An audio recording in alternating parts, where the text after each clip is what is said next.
This is me Krisha. Hope you all are doing well. हम लोग इस सीरीज में डिस्कस कर रहे हैं क्लास 11 कॉमर्स गुजरात बोर्ड का ये एक ऑप्शनल सब्जेक्ट है commercial correspondence and secretarial practice, जिसका जो पार्ट 1 है यानी कमर्शियल करस्पॉन्डेंस उसके हम पहुंचे हैं चैप्टर नंबर 7 पे। पिछले सारे चैप्टर्स का एक प्लेलिस्ट बना हुआ है, मैं वो डिस्क्रिप्शन में लिंक डाल दूंगी, आप इनके डिटेल में वीडियोस देख सकते हैं इफ़ यू आर इंटरेस्टेड। चलिए शुरुआत करें आज के इस चैप्टर से। तो ये चैप्टर का नेम है letters of claims, complaint and adjustment. अब अगर हम शुरू से समराइज करें कि इस पूरे पार्ट में हमने पढ़ा क्या, तो शुरुआत कैसे हुई कि मान लीजिए मुझे कोई चीज़ खरीदनी है, तो मैं डायरेक्टली जाके नहीं खरीदूंगी, मैं पहले 4-5 ट्रेडर्स से पूछूंगी कि आप कितने में मुझे ये चीज़ देंगे। उनमें से किसी एक का मुझे जब रिप्लाई सही लगेगा तो मैं उस इंसान को लेटर ऑफ ऑर्डर भेजूंगी कि आप मुझे ये चीज़ इतना इस पर्टिकुलर डेट तक भेज दीजिए। अब वो इंसान जब मुझे भेजेगा मेरा ऑर्डर, तो वो लेटर ऑफ एग्जीक्यूशन लिखेगा और एक लेटर ऑफ एक्नॉलेजमेंट लिखेगा। लेटर ऑफ एक्नॉलेजमेंट का मीनिंग होता है वो सामने वाले ने कंफर्म कर दिया ट्रेडर ने कि मैडम मुझे आपका ऑर्डर मिल गया है। जब वो ऑर्डर वहाँ से निकलेगा तो लेटर ऑफ एग्जीक्यूशन लिखा जाएगा।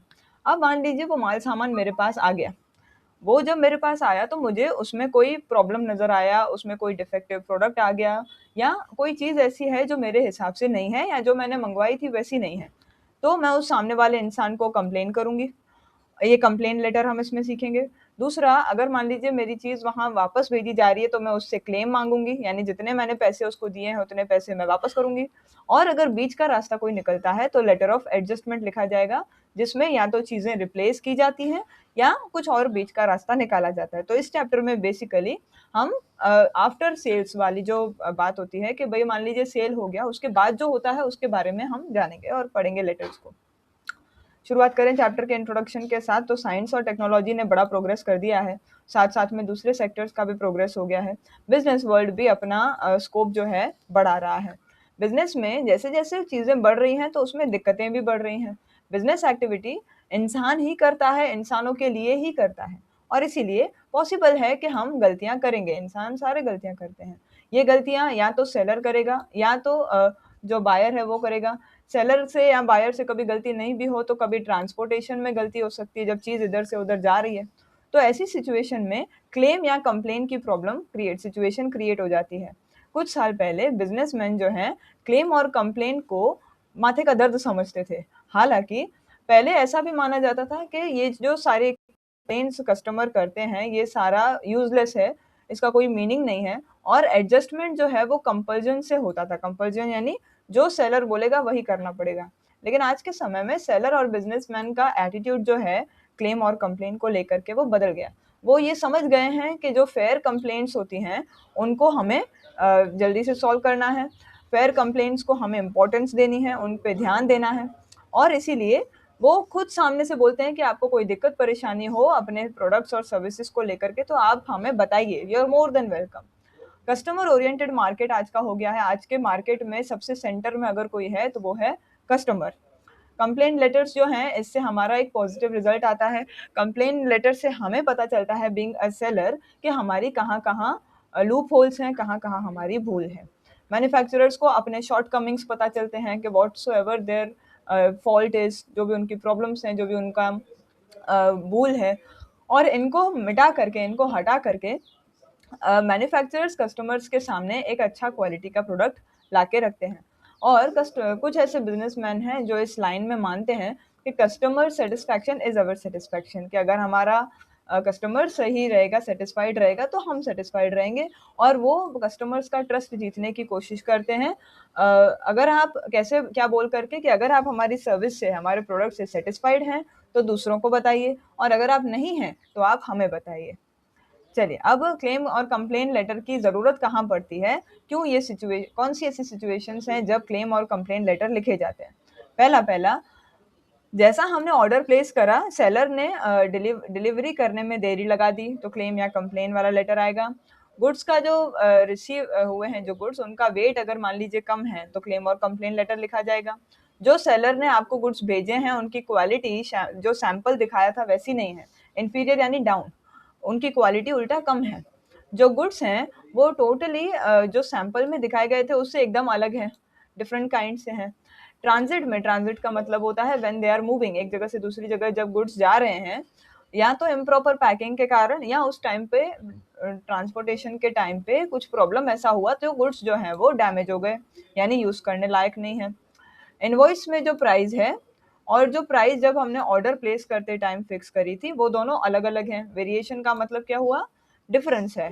तब भी हम सामने वाले को क्लेम या कंप्लेन लेटर लिखेंगे। और लास्ट, कस्टमर के साथ हमारे किसी एम्प्लॉय ने बुरा बिहेवियर करा हो, तो उसकी बेइज्जती करी हो, उसको गलत कुछ बोला हो, तो भी वो सामने वाला क्लेम या कंप्लेन कर सकता है। क्लेम और कंप्लेन लेटर लिखते टाइम हमें कौन कौन सी बातें हैं जो हमारे माइंड में होनी चाहिए। तो कस्टमर जो है, जब उसको चीट किया जाएगा, कस्टमर को जब उसके साथ कोई धोखाधड़ी होगी तो वो बहुत ज़्यादा डिससेटिस्फाइड हो जाएगा, राइट। वो बहुत ज़्यादा गुस्से हो जाएगा, फ्यूरियस हो जाएगा, और वो अपना एंगर भी दिखाएगा, वो गुस्सा भी दिखाएगा, वो बहुत ज़्यादा आपसे नाराज़ भी रहेगा। ये नेचुरल बात है ना। फॉर एग्जाम्पल अभी हमारे साथ ऐसा हुआ, ये रियल मैं आपको बता रही हूँ। हमारी एक रेफ्रिजरेटर आई ऑनलाइन जो कि 3 महीने चली, उसके बाद बंद पड़ी है। No one is coming to service them. उस फ्रिज को कोई बनाने भी नहीं आ रहा, ना कोई वापस लेने आ रहा है। तो हम, नेचुरल सी बात है कि हम सामने वाले से नाराज़ होंगे, फ्लिपकार्ट वाले से नाराज़ होंगे।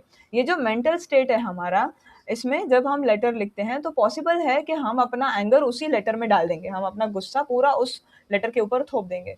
लेकिन यही वो समय है जब हमें हमारा एंगर यानी अपना गुस्सा कंट्रोल में करना है और सामने वाले को कंप्लेन एकदम सॉफ्टली, अच्छे लैंग्वेज में करनी है। हमारा लेटर जो है, हमारी स्किल, केयर और modesty, how modern we are, हम उन लोगों जैसे नहीं हैं जो गुस्से को छुपा ना सके, राइट। लेटर जो है वो सामने वाले को, रिसीवर को इंसल्ट नहीं करना चाहिए, और साथ साथ में आपको एक बढ़िया तरीके से पूरा मैटर उसको समझा भी देना है। ये एटीट्यूड होना चाहिए। चलिए, अब ये कुछ पॉइंट्स यहाँ पर दी हुई हैं। सबसे पहला, कि कंप्लेंट का जो लेटर है वो क्लियर और सॉफ्ट लैंग्वेज में होना चाहिए। मॉडेस्टली इसको आपको लिखना है। यूज गुड वर्ड्स, जो आपका पॉइंट है वो टू द पॉइंट लिखिए, ज़्यादा गोल मटोल करने की, ज़्यादा मिर्च मसाला ऐड करने की देयर इज़ नो नीड। सारी डिटेल्स के आप क्यों डिससेटिस्फाइड हैं, why you are in anger mode, तो वो लिखिए, और साथ साथ में स्टेटिस्टिकल इन्फॉर्मेशन भी उनको भेजिए। ऑर्डर का जो रेफरेंस है, यानी कि आपने कौन से ऑर्डर को लेकर के कंप्लेन करा है, वो भी आप बताइए। क्लेम जो है, ये भी बड़ा क्लियर होना चाहिए कि मुझे आपसे इस पर्टिकुलर ऑर्डर को लेकर के मैं क्लेम चाहता हूँ। आप रिप्लेसमेंट चाहते तो रिप्लेसमेंट बताइए, आप चीज़ वापस करके पैसे वापस चाहते हैं तो वो बताइए। जो भी आपके सजेशंस हैं कि सामने वाला उस सिचुएशन को कैसे बेहतर बना सकता है, आप मान लीजिए आप उनसे कंपनसेशन मांग रहे हैं, वो मांगिए, बट सामने वाले सेलर को ब्लेम नहीं करना है, राइट। स्पीडी कॉम्प्रोमाइज़, यानी कि बहुत जल्दी आप इस पूरे मामले को निपटाना चाहते हैं, बहुत जल्दी आप एडजस्टमेंट चाहते हैं। Considering professional status and fair attitude of a businessman, जिसने आपको गुड्स भेजे हैं, उस इंसान को आप ये बोलेंगे कि मुझे ऐसा लगता है कि आप स्ट्रिक्टली प्रोफेशनल हैं, आपका एटीट्यूड अच्छा है, तो मैं चाहती हूँ कि आप मुझे बहुत जल्दी ला करके देंगे क्या, सॉल्यूशन। आप सेलर को बताइए कि आप अगर मान लीजिए ऐसा काम दोबारा करेंगे तो आपको 4 चीज़ों का नुकसान होगा। पहला है पैसे, दूसरा सेल, सर्विस और प्रेस्टीज। प्रेस्टीज सबसे इम्पोर्टेंट होता है। प्रेस्टीज को हम हमारे वर्ड्स में बोलते हैं गुडविल, राइट। तो ये गुडविल, प्रेस्टीज, या एक तरह से बोलें तो आपके मार्केट में आपकी इज्जत, ये सब चली जाएगी। अगर पॉसिबल हो तो एक सजेशन वहाँ पर लिखिए, और उस सजेशन को करने का एक टाइम ड्यूरेशन भी उनको दीजिए कि भाई आप ऐसे करके इस सिचुएशन को सुधार सकते हैं और इतने समय में इसको कर दीजिएगा। अब आता है क्लेम, कंप्लेन, एडजस्टमेंट लेटर्स। कुछ लोग ऐसे होते हैं, सेलर्स मोस्टली ऐसे ही होते हैं, जो इन लेटर्स को पॉजिटिवली लेते हैं। क्यों? क्योंकि उनको लगता है कि बिजनेस का सक्सेस हमारे कस्टमर के सेटिस्फैक्शन पे ही होता है। जो सेलर या बिजनेसमैन होता है, जो जो बिजनेस में जिसकी एक अलग पोजीशन होती है, कॉन्स्टेंटली वो अपनी क्वालिटी को मेंटेन करता है, अपने गुड्स और सर्विसेज को एकदम बेस्ट रखने की कोशिश करता है। आपके पास अगर कभी क्लेम या कंप्लेन आता है तो इसका मतलब आपको आपके प्रोडक्ट और सर्विस को इम्प्रूव करने का एक बढ़िया मौका मिला है। आप आपकी जो डिफेक्ट्स हैं या जो वीकनेस है, आप उसको हटा सकते हैं। सामने वाला आपका ध्यान खिंचवा रहा है that you are lacking in this particular point. Customer हमारा किंग है मार्केट का, और ऐसे में क्लेम और कंप्लेन बहुत ज़्यादा मायने रखते हैं। अब बात करें principles of adjustment of claim and complain. जो इसके देखेंगे अगर ना, तो 3 प्रिंसिपल्स हैं, और ये बहुत बार एग्जाम्स में पूछे जाते हैं। हर सेलर के कुछ प्रिंसिपल्स होते हैं क्लेम और कंप्लेन को हटाने का, और वो कुल मिलाकर के 3 उन्होंने एकदम शॉर्ट में लिखे हैं। सबसे पहला है, कस्टमर हमेशा सही है। ये माना गया है कि अगर मान लीजिए जेन्युइन कॉज अगर नहीं होता तो कस्टमर कंप्लेन भी नहीं करता। For example why am I complaining, because I am in trouble right now. तो कस्टमर का कंप्लेन नॉर्मली जेन्युइन ही होता है और उसे जो सही हमारा कंपनसेशन है, सही अमाउंट उसे पे कर देना चाहिए। और जनरली ये लार्ज बिजनेस हाउसेस में ये प्रिंसिपल फॉलो किया जाता है। फेयर क्लेम फेयर एडजस्टमेंट, सारे जो भी एस्पेक्ट्स हैं कंप्लेन का, यानी कंप्लेन का एक एक हिस्से को प्रॉपरली एग्जामाइन करिए और प्रॉपर डिसीजन लीजिए। अगर जो क्लेम है वो आपको जेन्युइन लगता है तो प्रॉपर एडजस्टमेंट करिए, यानी सामने वाला जो दावा कर रहा है अगर आपको वो सही लगता है तो आप भी वो कर दीजिए जो आपको करना चाहिए, मॉरली आपके मन से वो निकलना चाहिए। मैच्योर्ड सेलर जो है इस प्रिंसिपल में मानता है और उस हिसाब से ही सब चीज़ों को सेटल कर देता है। Last but not the least, very important point, that is customer be aware. Principle के हिसाब से गुड्स भेजना किसकी रिस्पॉन्सिबिलिटी है? सेलर की। एक बार उसने अपने गुड्स भेज दिए तो उसकी जिम्मेदारी वहीं पर सीज हो जाती है, यानी खत्म हो जाती है। क्लेम कंप्लेन नहीं सुने जाएंगे। कुछ फर्म्स और बिजनेसेस ऐसा प्रिंसिपल अपनाते हैं और ये बहुत ज़्यादा डेंजरस हो सकता है। तो इसके लिए यहाँ पर ये बात बोली जा रही है कि खरीदने से पहले आप सब चीज़ को देखिए और पॉसिबली उस जगह से मत खरीदिए जहाँ पर सेलर बेच करके छूट जाता है। लास्ट जो आता है इस वीडियो का लास्ट, वो है points to be kept in mind while writing these letters. जब भी आप ये लेटर्स लिखेंगे तो कौन कौन सी चीज़ों को ध्यान में रखेंगे? ये दोनों के लिए है, दोनों के रिलेशनशिप को अच्छा बनाने के लिए है। कौन दोनों? कस्टमर और सेलर। लेटर जो है अपोलॉजी से शुरू होना चाहिए, यानी आपको सॉरी बोल के फिर शुरू करना चाहिए। क्लेम और कंप्लेन लेटर को सेलर को बहुत जल्दी से रिप्लाई देना चाहिए, क्योंकि जितना आप देरी करेंगे उतना आप खतरे में फंस जाएंगे।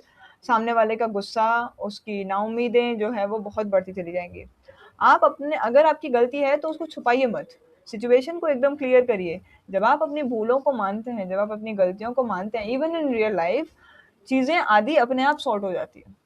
सेलर सामने वाले को जब फर्स्ट नेम से बुलाएगा या उसका नेम लिखेगा सिर्फ, तो वो सामने वाले को एक पर्सनल केयर दे रहा है। फॉर एग्जांपल मेरा नाम रिंकी है तो उसने मुझे बोला डियर रिंकी, तो ये वो मुझे एक पर्सनल केयर शो कर रहा है। कस्टमर को ये इंश्योर करिए कि फ्यूचर में ऐसी सिचुएशन नहीं आएगी और इस चीज़ का हम ध्यान रखेंगे। उनको ये बताइए कि उनका कंपनसेशन क्या मिलेगा, क्योंकि उन्होंने डिफ़िकल्टी फेस करी है तो उसका बदले में उनको पैसे मिलने चाहिए। जब कंप्लेन कस्टमर की आई और अगर मान लीजिए वो जस्टिफाइड नहीं है और आप उसका एडजस्टमेंट उसको आप मना कर रहे हैं, तो आप एज अ सेलर उसको बताइए कि आप क्यों मना कर रहे हैं। फॉर एग्जाम्पल मैंने कोई दुकान से कोई सूट खरीदा, अगले दिन मैंने उसको जाकर के बोला कि ये सूट मुझे टाइट है, अगले दिन जाकर के बोला कि ढीला है, तो कोई दिन ऐसा आएगा कि सामने वाला मुझे मना करेगा। तो वो सामने वाला मुझे मना क्यों कर रहा है? क्योंकि मेरी कंप्लेंट सही नहीं है। अपार्ट फ्रॉम दैट, जब वो मुझे मना करेगा तो वो मुझे बताएगा कि मैं तुम्हें मना क्यों कर रहा हूँ, वो मुझे कन्विंस करेगा। लेटर ऑफ क्लेम कंप्लेन को 3 पार्ट्स में डिवाइड किया जाता है। पहले तो ऐसा मान लीजिए कि कस्टमर सही है, अज्यूम कर लीजिए और उन क्लेम्स और कंप्लेंट्स को एक्सेप्ट कर लीजिए, मान लीजिए। अगर आप क्लेम और कंप्लेन आपका जस्टिफाइड है, यानी कि सही है, तो कंपनसेशन पे कर दीजिए, यानी रुपए जो हैं वो पे कर दीजिए। और तीसरा पार्ट है कि आप उस कंप्लेन को कोई ध्यान ही नहीं दे रहे हैं। क्यों नहीं ध्यान दे रहे हैं? क्योंकि सामने वाले की कंप्लेन सही नहीं है। आज के इस वीडियो को यहीं ख़त्म करेंगे।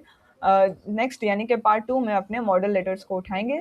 Thank you so much for patient hearing. Have a good day everybody.